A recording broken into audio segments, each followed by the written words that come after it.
आज का जो वित्त मंत्री का प्रेस कॉन्फ्रेंस था, ये बेसिकली बिग बैंग अनाउंसमेंट था। बिग बैंग रिफॉर्म है इंडिया का।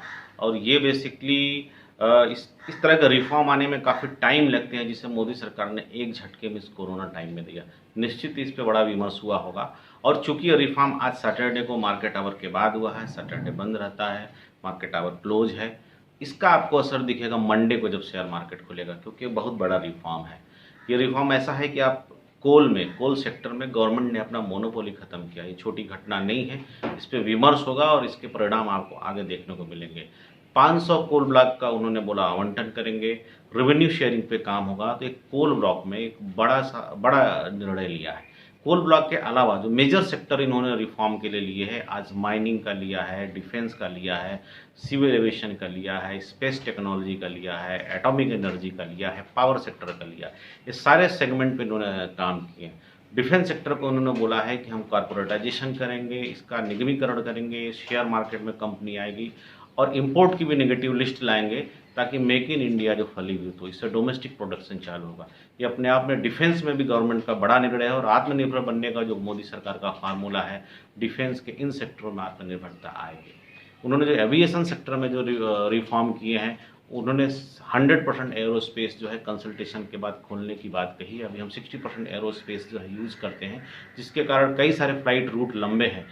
फ्लाइट की यात्रा में भी टाइम लगता है और डीजल का, उसमें फ्यूल का भी कंजम्पशन जो है ज़्यादा होता है। ये दोनों समय भी की भी बचत होगी और फ्यूल की भी बचत होगी, और हम एरोस्पेस का ऑप्टिमम यूटिलाइजेशन कर सकते हैं। एमआरओ की बात कही है। एमआरओ एक बहुत बड़ा बिजनेस सेगमेंट है एयरलाइंस के क्षेत्र में, जिसमें मेंटेनेंस, रिपेयर एंड ओवरहालिंग का काम होता है। आज भी हमारे बहुत सारे एयरक्राफ्ट इंडिया के बाहर जो है एमआरओ के लिए जाते हैं। एमआरओ अगर इंडिया में खुलता है तो वर्ल्ड लेवल पे जो है एक बड़ा सेंटर के रूप में डेवलप होगा। और न सिर्फ इंडियन एयरलाइंस, जबकि बाहर के भी एयरलाइंस आके यहाँ पे एमआरओ का सर्विसेज लेंगी और एक बड़ा हब के रूप में डेवलप होगा। 12 एयरपोर्ट के लिए उन्होंने पैसे रिलीज किए, 6 एयरपोर्ट की प्राइवेटाइजेशन की बात की है, पीपी मॉडल की बात की है। एविएशन सेक्टर में भी बड़े रिफॉर्म की बात की है।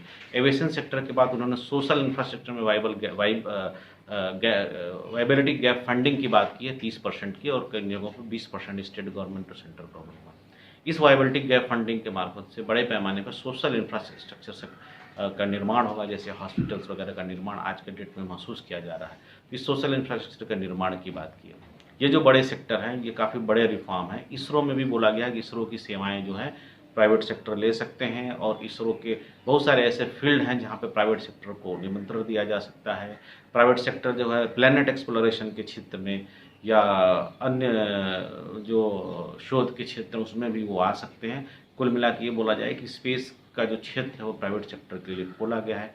इसी प्रकार एटॉमिक एनर्जी में भी प्राइवेट सेक्टर को पीपी मॉडल में लाया गया है, ताकि कैंसर की दवाओं पे जो हो रहे खर्च, मेडिकल आइसोटोप के प्रोडक्शन के द्वारा कैंसर के रूप में जो कैंसर की दवाओं पे जो खर्च हो रहा है, अन डिसीज पे हम उस टेक्नोलॉजी का उपयोग करके हम कॉस्ट का रिडक्शन कर सकते हैं। इसके अलावा उन्होंने एटॉमिक एनर्जी में फूड प्रिजर्वेशन के मॉडल के क्षेत्र में भी पीपी मॉडल की बात की है। कुल मिला के कहें तो आज का जो अनाउंसमेंट था ये बिग बैंग रिफॉर्म था। इन्होंने एफडीआई, डिफेंस में एफडीआई की भी बात की है। दूसरा, उन्होंने डिस्कॉम डिस्ट्रीब्यूशन कंपनीज को भी प्राइवेटाइजेशन का यूटी के क्षेत्र में अनुमति दी है। अब अगर कंज्यूमर को कोई डेफिशिएंसी ऑफ सर्विस प्राप्त होती है, उसके लिए उसको चार्ज नहीं देना पड़ेगा, ये डिस्कॉम को बियर करना पड़ेगा। ये जो है बड़ा अनाउंसमेंट है। कुल मिला के जो आज का अनाउंसमेंट है, ये बिग बैंग रिफॉर्म का अनाउंसमेंट है, और इतने कम समय में और इस सारे रिफॉर्म को उन्होंने एक साथ कर दिया है, जिसको आने में काफ़ी वक्त लगते हैं। इसका रिजल्ट आपको आने वाले दिन में काफ़ी बड़ा मिलेगा।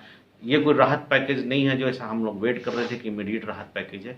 ये गवर्नमेंट को और इंडिया को लॉन्ग टर्म में रिटर्न देंगे। ये बड़ा स्ट्रक्चरल चेंज है, इसमें बहुत सारे आपको डिबेट एंड विमर्श देखने को मिलेंगे, लेकिन इसका अगर आपको इमीडिएट रिजल्ट देखना हो तो मंडे का शेयर मार्केट देखिए। इसका आपको निश्चित ही पॉजिटिव रिस्पॉन्स देखने को मिलेगा, क्योंकि ऐसे रिफॉर्म की उम्मीद मार्केट एक साथ नहीं कर रहा था जिसे आज मोदी सरकार ने किया है।